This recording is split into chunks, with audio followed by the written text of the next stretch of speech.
Hey everybody, this is the second real life superhero debut intro with the same costume, the blue and gray actual sweatsuit with the zipper, with actual sweatpants and the other accessories that go with it. Yeah, this is the same video, only this time, once again, this time Kurt Angle's Impact Wrestling theme will be my walkout song. The intro song will once again be Nick Flicks, Something You Can Never Own. I apologize for the situation with my dog in the previous version. So yeah, other than that, the taunts and mannerisms and everything else will be the same. So with that being said, let's get started right now.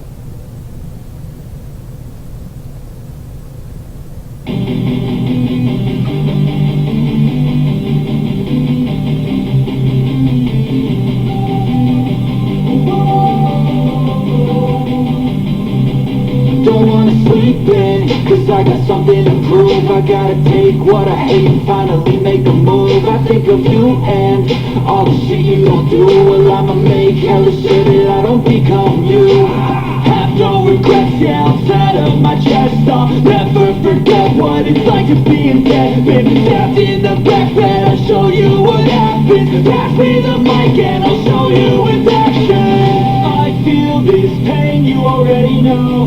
Turn that to gains, let my money show. I've got these things that I can't let go. Watch me turn this life into something that you could never own. I feel this pain, you already know. Turn that to gains, let my money show. I've got these things that I can't let go. Watch me turn this life into something that you could never own.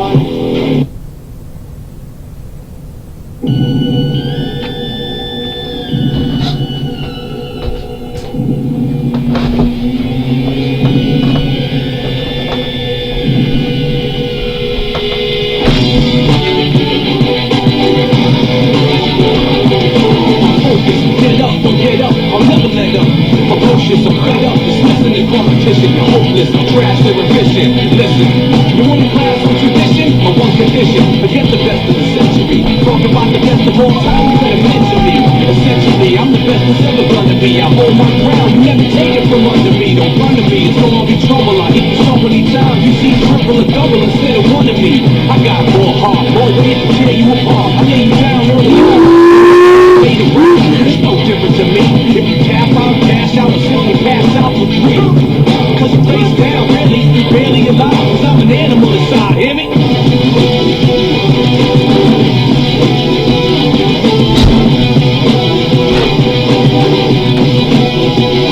I'm what the game is supposed to be. Hopefully you see what I mean. Knock you out, have a scene. You were beaten by a triple team. Box you out the whole scene. And lean, alive like my dream. I shine bright, smash you. Front to back, you gon' need hindsight. In fact, when I attack, you're lucky if I need to attack. I'm prone to overkill, I work you over till I steal your motor skills. It's the same whenever I'm done. You're numb, throw the thumb. Folks can't remember their name, or where they're from. And some speechless, slum, looking deaf and dumb. You're weak like 7 days, dead afraid I'm amazed. Don't still step up, cause I hit more men than Jenna Jameson in better days. You can't clear your heads, you with a Jenna Hayes.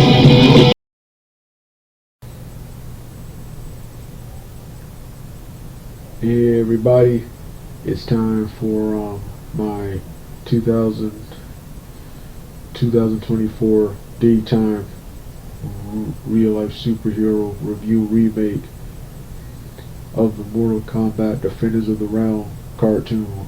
Overview, review, and review. This portion is the first 5 to 6 episodes, and the second is episode 7 through 13. Yeah, in this version I'll have the glasses and the COVID mask. I'll have the COVID mask around my chin, and the glasses, and the shades like Johnny Cage. And the shades like Johnny Cage, since none of the main characters in this version, none of the main characters wear a mask, and in the second portion I'll have the COVID mask on, a signature of Mortal Kombat. So with that being said, since this is a what's his name, I'll also have a weapons prop.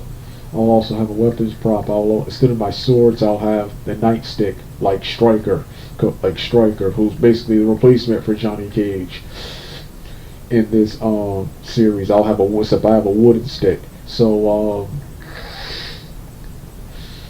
wooden stick with tape. So with that being said, let me start the episode and make my grand entrance on to camera. Once again, to see the previous portions, the links will be in the description box below. But the previous webcam versions, the comments will be disabled, and one webcam version, the most recent 2024 remade version I did, which was during the evening.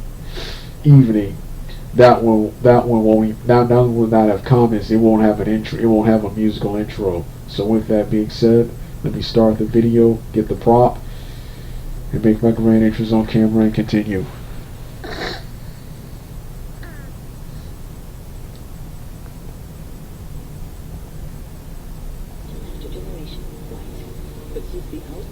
Episodes 4 and 5, like I said, will play in the background if I haven't mentioned it already.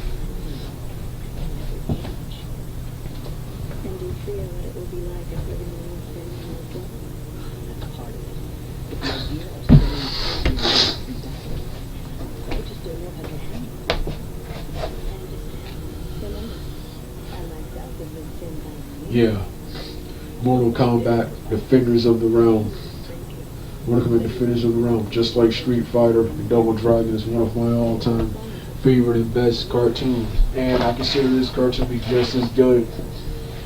Just as good as Street Fighter. It's way better. It's way better than Street Fighter when it comes to tone. And animation quality. However, Street Fighter was much bigger and larger, as they managed to get an additional 13 episodes to bring this for additional 13 episodes to get 2 seasons. Same with the Double Dragon cartoon. Yeah, but just like with Street Fighter, the live action films, The Journey Begins animated prequel, and the later produced Conquest television series, and this Defenders of the Realm, and the Malibu comics, which I didn't get to read until 2016. These are the only versions of Mortal Kombat. This is the only form of Mortal Kombat outside of its source material. So when I saw this as a kid, I once again saw Mortal Kombat come to life in animation form, and it succeeded where the live action stuff fell, since this was animation. I've always liked the idea of Mortal Kombat as a live action movie with real people, but they're so much better animated, as you can animate more special maneuvers, and more projectiles. One thing I liked about this, lots of moves and projectiles, and lots of action reminiscent over of the video game. The characters spam the low kick, have the cool Killer Instinct style combos, and the projectiles, special maneuvers, and even some, despite this being a PG cartoon, and fatalities just heavily censored. The fighting, of course, is nowhere near as intense as what is seen in the video games and what is seen in the movies. What is seen in the various movies, but is pretty cool. One thing I also like about this cartoon was that even though Liu Kang is technically the main protagonist of Mortal Kombat, each character, he or she gets to shine, and throughout this 13 episode, each character gets an episode to themselves, and gets an episode to themselves, and gets a main character role in each episode. I said Liu Kang is the overall main protagonist. The main protagonist will probably be Raiden, as it's his quick thinking that saves the day in the end in this series. And despite only being 13 episodes, they got lots of strong storytelling storytelling, lore, and character development for each character, especially Sonya and Jax, who go through the most development of the characters, and while deviating from the lore in several instances, was for the most part true to the lore. This follows the events of the 1995 live-action film, but is also based upon the events of Mortal Kombat 3, only the storyline is set actually before Mortal Kombat 3, as Shao Kahn hasn't invaded Earthrealm yet, but several storylines featured here, several characters, and the character designs, a lot of them are featured from are featured in Mortal Kombat 3, with Liu Kang being a hybrid of his Mortal Kombat 2 and 3 looks, Kitana and his live action movie look, and Kitana being a hybrid of a Mortal Kombat 2, 3 and movie appearance.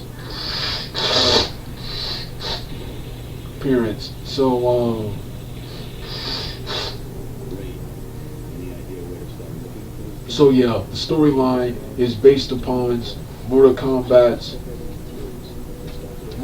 1 through 3 with elements of 4. As I also keep forgetting, this show was Quan Chi's genesis, but I'll wait till his episode to talk about him. Just like with Street Fighter, saw this as a kid, loved it, nothing short of awesome. When I got older, in the mid-2000s, not the creative masterpiece I remember. Then I sat down and watched episodes 1 through 13, and now that I know more about Mortal Kombat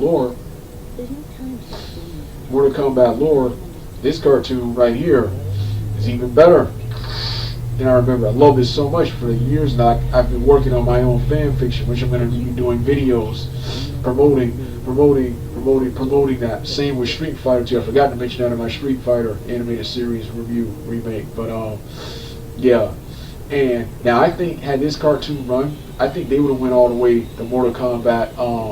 They went all the way to Mortal Kombat 4 and ended with Mortal Kombat 4. Then they would come back later for a more updated, closer to the game's reboot, a more accurate reboot. However, I go all the way to Mortal Kombat. I go all the way to Mortal Kombat 6 and 7.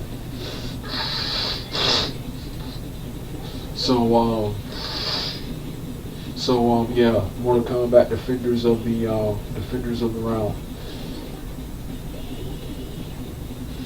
Defenders of the Realm. I enjoy all. Oh yeah, this show is a cross between. Just like Street Fighter, the G.I. Joe, X-Men, Batman the animated series, Marvel, and DC animated series of cartoons with elements of Street Fighter 2, the anime film, Victory, and various Japanese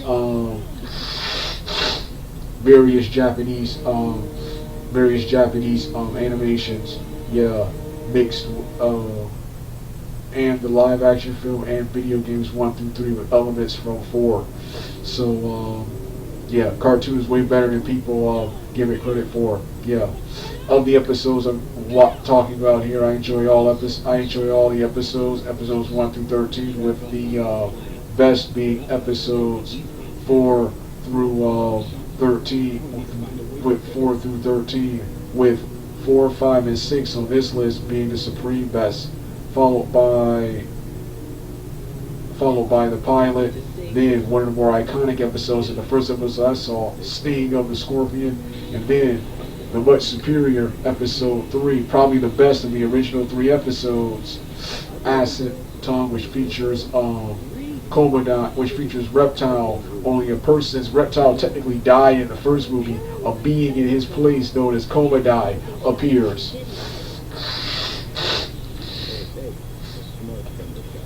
Kombat appears. Yes, this is set after the events of the Mortal Kombat live action film. As Raiden states in the intro, a lot has changed since the last Mortal Kombat tournament. Shao Kahn, just like in the video game, after losing Mortal Kombat, Shao Kahn decides, since he can't invade Earthrealm without victory in Mortal Kombat, he uses his minions to invade and conquer and enslave Earthrealm for him, and it's up to the Earth Realm, the Warriors led by Raiden, Liu Kang, Sonya, Jax, Kitana, Sub-Zero, who joins them in the first episode, Sub-Zero, and Sub-Zero and Nightwolf, and later in one episode, Cabal joins them, Sub-Zero and Nightwolf, Sub-Zero, Nightwolf, and Stryker against the forces of Shao Kahn, against the forces of Shao Kahn, Shang Tsung, and Mataro, Shiva, and the Shokan, and many more.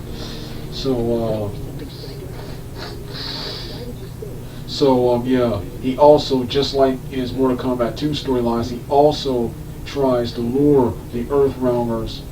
Actually, Shang Tsung's Mortal Kombat 2 storyline, he tries to lure the Earthrealmers to Outworld and various other places where they'll meet death at his or someone else's hand, leaving Earthrealm open for Conqueror, no one left to defend it. That was Shang Tsung's plot and last chance to save his life in Mortal Kombat 2. Episode 1 is the big introduction. Liu Kang and the gang are fighting the Lin Kuei Cybers led by Sector, Cyrax, and a bunch of Lin Kuei Cybers. Smoke wasn't with them in this episode. Sub-Zero joins in, the Even of the Odds, but Sonya doesn't trust him, but the other combats do because he's actually helping. He's freezing the cyborgs, and they decide to back up and lure him to base. Much to Sonya's suspicion, they lure him to base. Base, and then when Baraka, who is named Karbarak, and his group, and Nomad, who are called Nomad here, invade the base, which is a giant cave with technology. As Nightwolf is the tech guy in this show, another departure from the game. Nightwolf is the tech guy.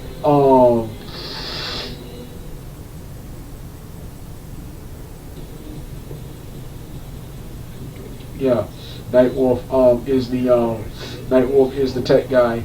Nightwolf is the tech guy in this episode. Baraka shows up, and Sonya believes Sub-Zero has betrayed him, as Sub-Zero promises he knows nothing to do. So everyone except for Nightwolf,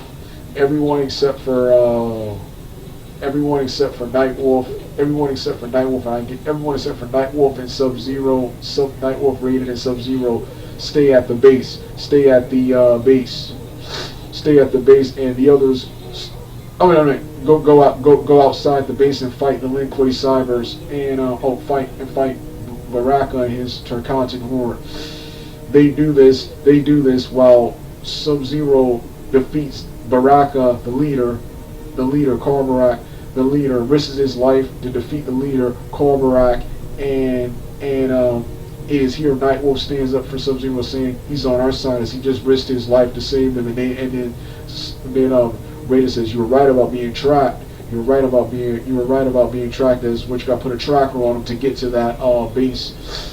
Base right there, as Sonya apologizes to the end, but it's not over yet. Combat continues. Scorpion is next. They get an alert about Scorpion, who's the villain of the next episode. Scorpion, in a storyline reminiscent of his Malibu comic book storyline, Scorpion was denied entry into his clan, and he wants to raise the living dead, every single dead corpse, including Shang Tsung, and with some in some passage and some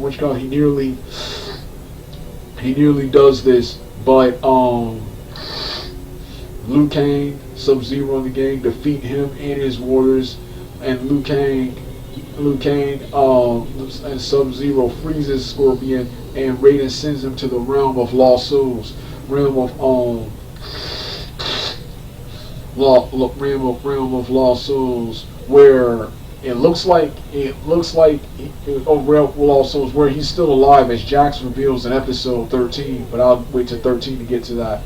Episode 3. This was a great episode.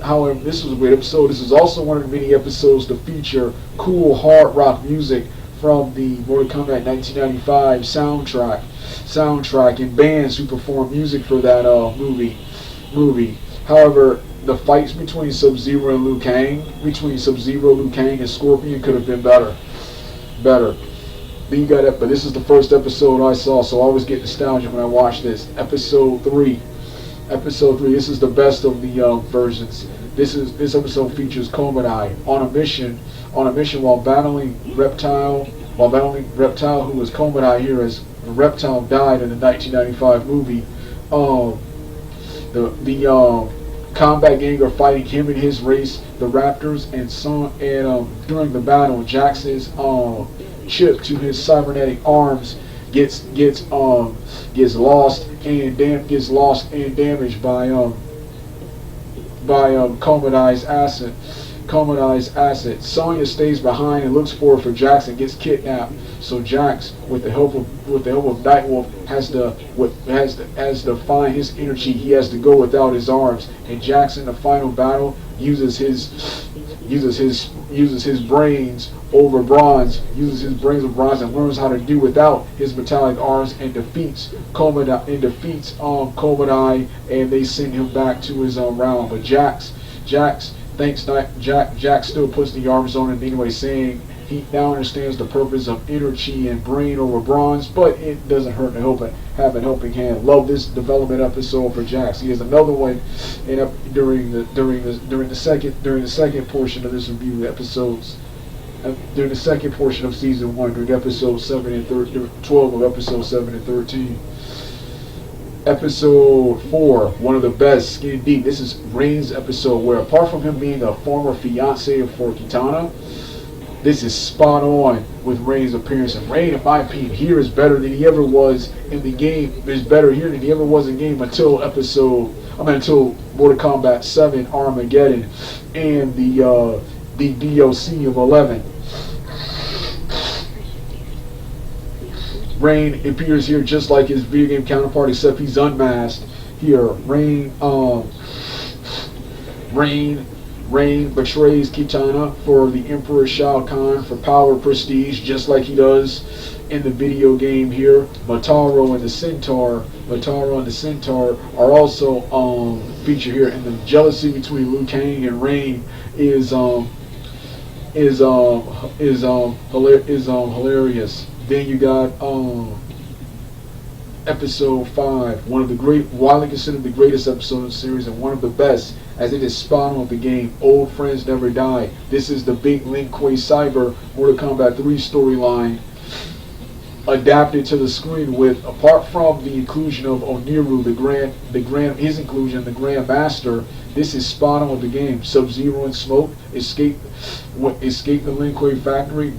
Plan to escape the Lin Kuei factory when they flee the Lin Kuei group. When they learn that the Lin Kuei wants to turn their warriors into cyborgs. Sub-Zero escapes, but Smoke stays behind. He gets caught and automated and forced to hunt down his best friend. Smoke is briefly able to overcome his programming to prevent him from harming and killing Sub-Zero, and saves him in the final battle with Oniru. And Smoke promises to honor their vow and never fight again, but they can never be friends again because Sub-Zero was now an enemy of the Lin Kuei. There was also lots of funny moments, including a funny bet between Sub-Zero and Stryker. Episode 5. Episode 6, one of Sonya's big episodes. This episode is also a direct sequel to the 1995 film, as Kano returns to life. Who died in the movie. Shao Kahn helped Kano elude death and gives him a gigantic portal device that sends the Mortal Kombat characters running all over the world. This is also Nightwolf's episode, as Nightwolf makes the mistake that Jax made in episode 3, relying more on machines than human instinct, where he gets signals from all over the world and sends the Mortal Kombat characters there, but when they get there they find nothing. Nightwolf decides to go with him to prove he's not a screw-up, and then when they find the tablet that has the black dragon symbol on it, and Sonya is surprised to know that Kano, surprised and disappointed that Kano that has somehow survived, and vows to take him down. The Mortal Kombat characters defeat Kano and his mummy warriors inside a pyramid of Egypt, but Kano gets away. So yeah, this was the first 6 episodes. Get ready for episodes 7 through 13. 7 to 13 next.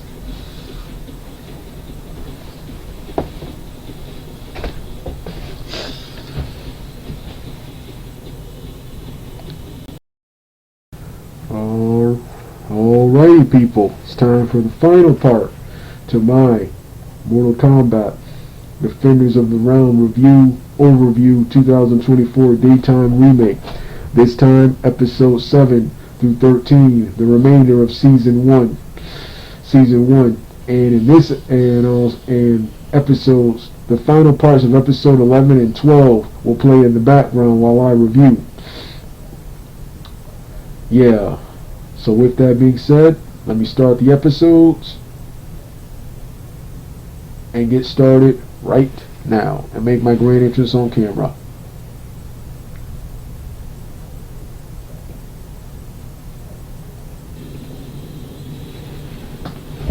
Some things I didn't mention in part 1. Along with superb animation, action, soundtrack, music, everything. Another thing this cartoon doesn't get credit for was the superb all-star power cast. It has legendary actor Highlander and Lex Luthor, Kurgan from the Highlander 1986, Lex Luthor from the DC animated universe, and the future voice of Mr. Krabs from SpongeBob, legendary actor Clancy Brown is rated here, and the voice fits. The legendary Ron Perlman is Curtis Stryker. Legendary actor Brian Toichi from Revenge of the Nerds, and the voice of Leonardo in TMNT, and the voice of Karate 1 in Bionic 6 is Liu Kang, and that voice fits. The late, God rest his soul, Luke Perry from Beverly Hills 90210 is the legendary Sub-Zero. Yeah, I forgot to mention Luke Perry in part 1. Every time I talk about this show, I have to pay a small tribute and give a small moment of silence for Luke. Small moment of silence for Luke Perry, one of the greatest actors ever. His voice fits Sub-Zero, and this is one of my favorite things he was involved in. Thank you, Luke Perry, for doing this, and thank you for giving us professional wrestler Jungle Boy Jack Perry, one of the most newest, youngest, and exciting wrestling stars. An actor we lost way too soon, and always get sad and tear up every time I watch this cartoon right here. Then you got Cree Summers as Kitana, which her voice also fits. Then you got Darian Harwood, who looks just like his character Jax. Looks just like his character. Now he looks like a middle-aged, elderly version of his character, because he was old at the time when he was voicing Jax. And then you got Sonya Blade, and you got Olivia Abo, who looks like a middle-aged version of her character, Both these, Sonya and Jax, looks like live-action versions of their characters.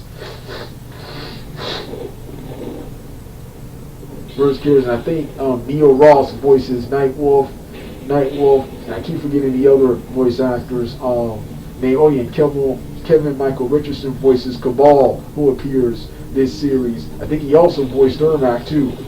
I think.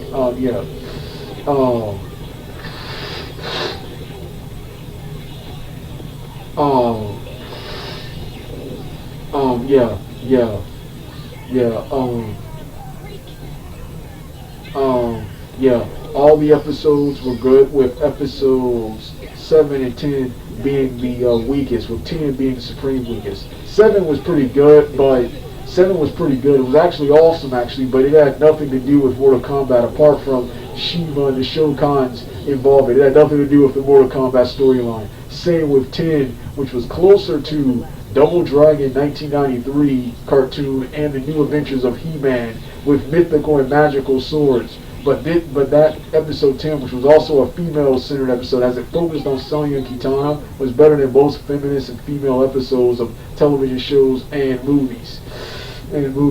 Episode 7 was episode 7. I really loved episode 7 as it dealt with Sonya's impulsiveness, aggressiveness, and lack of trusting others, and inability to listen, which on a mission against the Shokai, she disobeys Striker's order, causing Striker to get injured, and she is temporarily suspended. From the team, temporarily suspended for the team. I liked the plot, but what part I didn't like was how does Striker, a police officer, a riot patrol police officer, have that authority? Shouldn't Nightwolf have that authority as it's his cave, or Raiden as it's his team? Should he have that? Shouldn't they have the authority to suspend Sonya? How does a riot patrol not only have that authority, but he has it over Sonya Special Forces? Is it Special Forces like above riot patrol cop? What else about Sonya?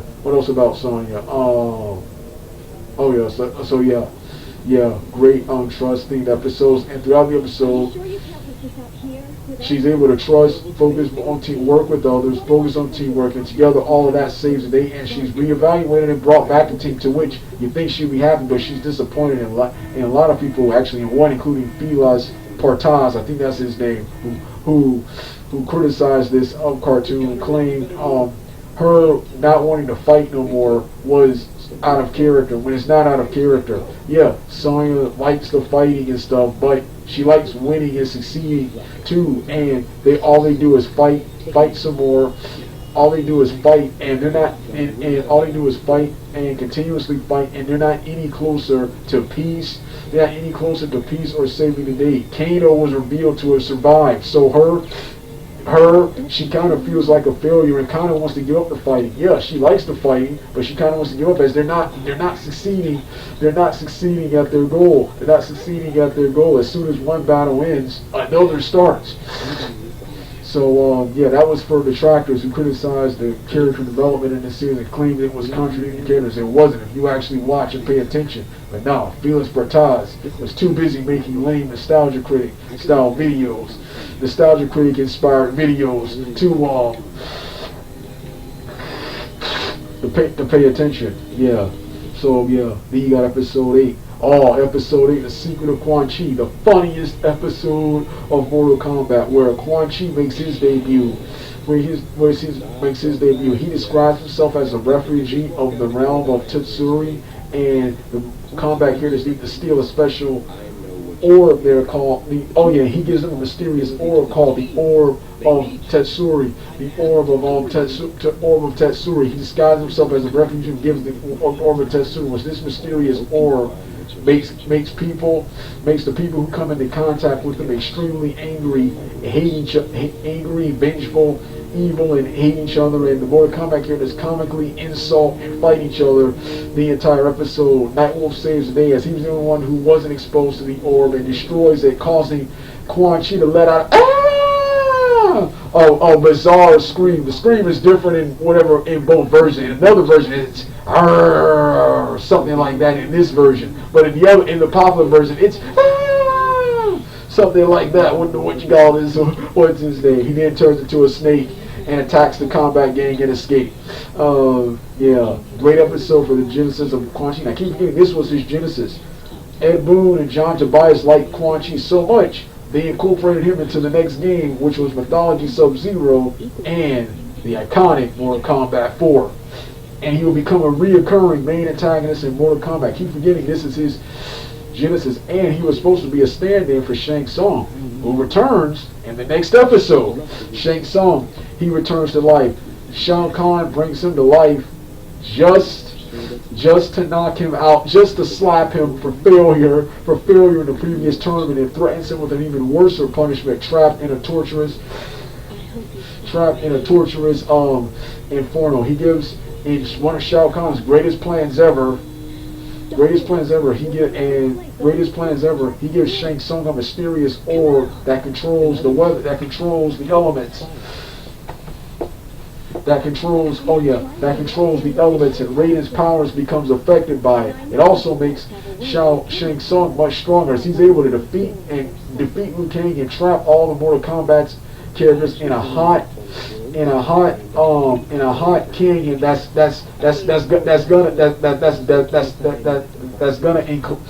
gonna collide with each other and enclose and scorch the combat characters. It's up to Raiden and Jax, who stood behind Jax, who stood behind to tend to Raiden. Jax stood behind to tend to Raiden.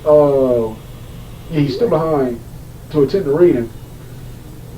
Yeah, he stood behind to tend to Raiden to know what's going on, and then Jax and Raiden get the bond. Who Jax, Raiden, and Sonya constantly take shots at each other throughout the series, and here they sort of get the bond and relate and understand one another. And in one of the greatest fights in the series, they saved the day with Raiden defeating Shang Tsung in one of the best fights in the series. This fight and Sub-Zero versus Onuru with Smoke involved are the supreme best fights in the series, followed by all of Sonya and Kitana's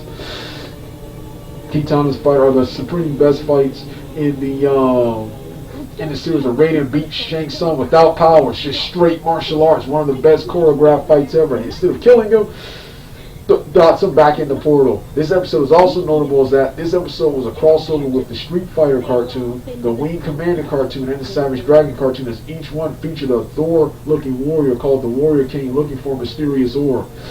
Episode 10. This dealt with another Adenian trader named Sarad, a female named Sarad, a big muscular Afro-American female named Sarad, who betrayed Kitana in the past and traps Jax and forces Sonya and Kitana to work together to retrieve a mythical sword. They retrieve the sword but refuse to give it to Sarad and duel her for the sword, and Sonya uses it to banish her to the void. It had nothing to do with Mortal Kombat. And the other male characters didn't get to do much in the episode, but it was still a good episode. And a much better female feminist episode than others. And like I said, it had nothing to do with Mortal Kombat. It felt more like He-Man and Double Dragon, the 90s He-Man and Double Dragon cartoons than it did Mortal Kombat.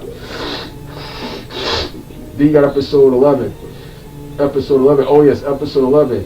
Whereas the previous 10 had nothing to do with Mortal Kombat. This has everything. This is Cabal's episode, where his storyline of being a former Black Dragon member and being viciously made by the Black Dragon in Outworld, and joining the good guys to get even with them is left intact. And looking at Cabal's portrayal in modern media, this right here is one of the best depictions of him. When I look at his portrayal in modern media, where he's depicted as always being a devout member of the Black Dragon. Yeah. So that's episode 11. This is also one of the saddest episodes, as we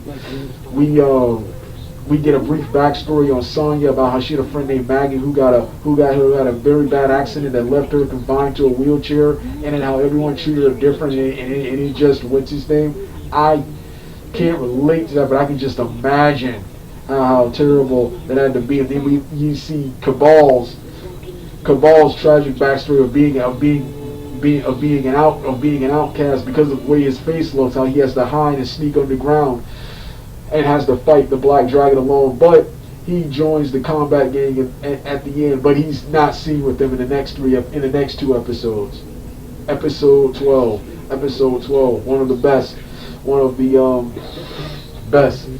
This episode is the debut of Ermac in the series as he does battle with Jax. This is another Jax themed episode where Jax learns about the death of his grandfather who practically raised him, and quits the team and plans to retire with a mysterious woman named Ruby, who is a stand-in for Jade and a prototype to the character Tanya from Mortal Kombat 4. For Jade, the woman Ruby betrays Jax to Khan, betrays Jax to Khan, but later regrets and helps Jax and the gang escape, and Jax wants Ruby to come with him to Earthrealm. Come with him to Earthrealm. But Ruby says his place is in Earthrealm, her place is in her realm, and continuing to fight against Shao Kahn. Jax, on the other hand, Jax seeing what Shao Kahn could do, and seeing what Shao Kahn just pulled, seeing what would happen if he retires, he decides to come back to the team full time. Episode 13 was not as exciting as the previous episodes, but it was the best episode of the series, as it featured a gigantic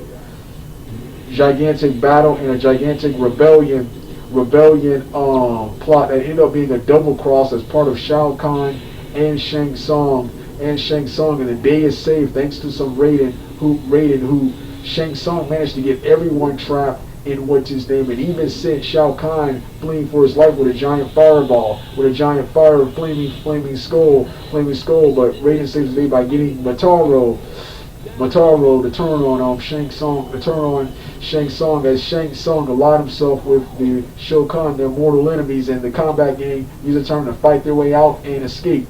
And unfortunately the series ended there. Just like I said, awesome stuff. The only problem I had is they should have made at least one more season. There was more stories to tell, including Mortal Kombat 3 and 4, which I think would have been the next season. The actual invasion, the resurrection of Sindel, and the actual invasion of Earthrealm, Earthrealm, and the Netherrealm invasion of Quan Chi and Shinnok would have been the final because Jax, in the end, in this episode, he did confirm Scorpion to still be alive. He said we would still have to deal with the Raptors, and people like Scorpion, rebels like Scorpion. So Scorpion is still alive. He didn't die in episode 2 like you saw.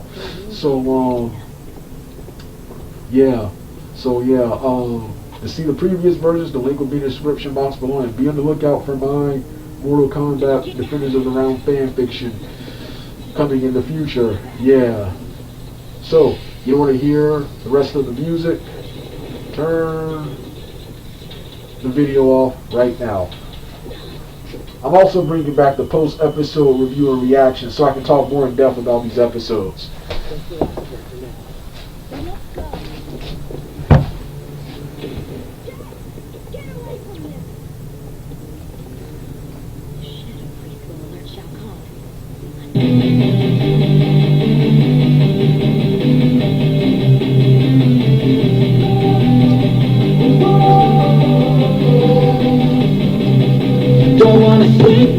Cause I got something to prove. I gotta take what I hate and finally make a move. I think of you and all the shit you don't do. Well, I'ma make hella sure that I don't become you. Have no regrets, yeah, I'll tell.